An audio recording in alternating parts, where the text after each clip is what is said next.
আলাইকুম প্রিয় দর্শকবৃন্দ, বেশ কিছুদিন পরে আবার আমি ভিডিও করার জন্য চলে আসলাম। আলহামদুলিল্লাহ আমার মাইস ফার্মটা মোটামুটি দাঁড়ায় গেছে।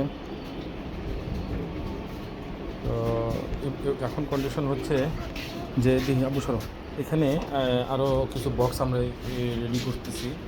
এখানে যেহেতু দুইটা সেল তৈরি করছি, আরও দুইটা সেল করব। এখানে কিছু কাজ আরও নতুন বের হয়েছে, তার জন্য নতুন করে বক্স নিয়ে আসছি, এগুলোকে রেডি করতেছি। তো আশা করি যে নেক্সট উইকের ভিতরে এখানে আরও কিছু শেড তৈরি করবো। আর এই ড্রামগুলো সব এই পাশে নিয়ে আসবো। এখন বৃষ্টির কারণে আমার বেশ কিছু ক্ষতি হয়ে গেছে, অনেকগুলো মাইস মারা গেছে।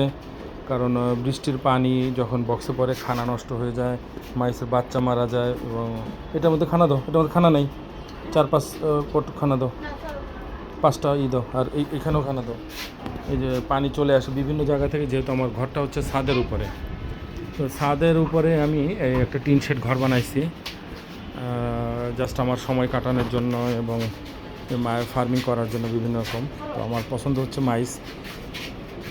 তো এখন সমস্যা দেখা দিচ্ছে যে ঝড়ের বেগে পানি বিভিন্ন জায়গা থেকে চলে আসে এবং আমার মাইসও মারা গেছে।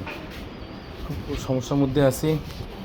এইভাবে পানি আসলে তো মাইস ওদের খানার স্বল্পতা হচ্ছে, প্রচুর খানা নষ্ট হয় প্রতিদিন, বৃষ্টির পানিতে সব ভিজে যায়। এটা নিয়ে খুব টেনশনে আছি। চেষ্টা করতেছি পুরো সাইডটাকে টিন দিয়ে ঢেকে দেওয়ার জন্য। টিনও পাচ্ছি না, পুরাতন টিন এখানে পাইলে আমি এটা করে দেবো। ওকে, সবাই দোয়া রাখবেন। কারো যদি এরকম মাইস প্রয়োজন হয় ল্যাবে অথবা স্নেক ফার্ম যারা করেন ফিডিংয়ের জন্য, যে কোনো সাইজের মানে আমার কাছে আছে। 3 থেকে শুরু করে অ্যাডাল্ট, সেমি অ্যাডাল্ট সব ধরনের সাইজ আমি দিতে পারবো। যোগাযোগ করবেন। ওকে, আল্লাহ হাফেজ।